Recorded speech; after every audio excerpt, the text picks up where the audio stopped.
सभी को नमस्ते। आज बात करने वाले हैं एक और क्रांतिकारी के विषय में। आज की हमारी वीडियो रहने वाली है राजेंद्र नाथ लाहिड़ी, जो एक महान क्रांतिकारी रहे हैं। अंग्रेजों से भारत को आज़ाद कराने में महत्वपूर्ण भूमिका उन्होंने निभाई है, उनके विषय में। 1901 में 29 जून को पूर्वी बंगाल, जो आज के टाइम पे बांग्लादेश है, वहाँ के पबना जिले के एक छोटे से गांव में एक बच्चे का जन्म होता है जिनका नाम राजेंद्र नाथ लाहिड़ी रखा जाता है। और ऐसा अगर हम बोले कि उनको क्रांतिकारी या फिर वीरता जो है वो माँ के गर्भ से मिली है, ये गलत नहीं होगा, क्योंकि जब राजेंद्र नाथ जी माँ के गर्भ में थे तब उनके पिताजी और उनके बड़े भाई अनुशीलन समिति एक बनाई गई थी, जिसमें अंग्रेजों के खिलाफ जो है क्रांतिकारी विचार जो लोग रखते थे वो लोग उसमें शामिल थे। तो उस पर कार्रवाई करते हुए अंग्रेजों ने उनके बड़े भाई और उनके पिताजी को जेल में डाल रखा था। तो हम बोल सकते हैं कि उनको वीरता जो है वो गर्भ से मिली है, क्योंकि जब वो गर्भ में थे तब उनके पिताजी और उनके बड़े भाई क्रांतिकारी गतिविधियों में भाग लेने की वजह से अंग्रेजों ने जेल में डाले हुए थे।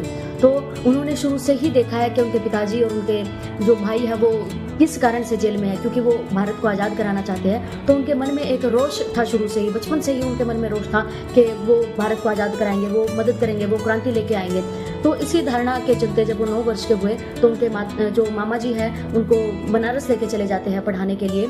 तो जैसे जैसे वो पढ़ाई करते हैं तो बंगाल के ही एक और महान क्रांतिकारी रहे हैं जिनका नाम है सत्येंद्र नाथ सान्याल। तो उनकी नज़र राजेंद्र नाथ जी पर पड़ती है और वो उनके विचारों से बहुत ज़्यादा प्रभावित होते हैं। तो बंग वाणी नाम की एक पत्रिका होती है जिस पत्रिका में अंग्रेजों के खिलाफ, उनकी नीतियों के खिलाफ विरोध खुलकर प्रकट करते थे भारत के जो लोग थे। तो उसका संपादक जो है वो राजेंद्र नाथ जी को बना दिया जाता है सत्येंद्र नाथ जी के द्वारा।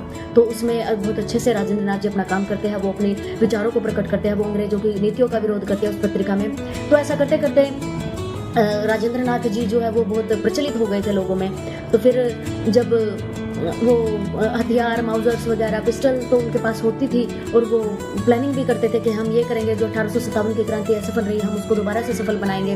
तो इसी विषय में जब वो प्लानिंग कर रहे थे तो उनको लगा कि उनको पैसों की ज़रूरत है। तो पैसों की अभाव होने की वजह से वो राम प्रसाद बिस्मिल, अशफाकुल्ला खान और चंद्रशेखर आज़ाद के साथ मिलकर काकोरी कांड को अंजाम देते हैं। काकोरी कांड तो अंग्रेजों ने बोला है, लेकिन हम तो उसको काकोरी क्रांति बोलेंगे, क्योंकि उसका जो पैसा है वो भारत को आज़ाद कराने के लिए यूज़ उन लोगों को करना था और वो भारत का ही पैसा था जो अंग्रेजों ने भारत से लूटा था। तो उन्होंने जो है प्लानिंग करी और काकोरी एक ट्रेन जा रही थी जिसमें अंग्रेज जो है वो धन लेके जा रहे थे भारत से लूट कर।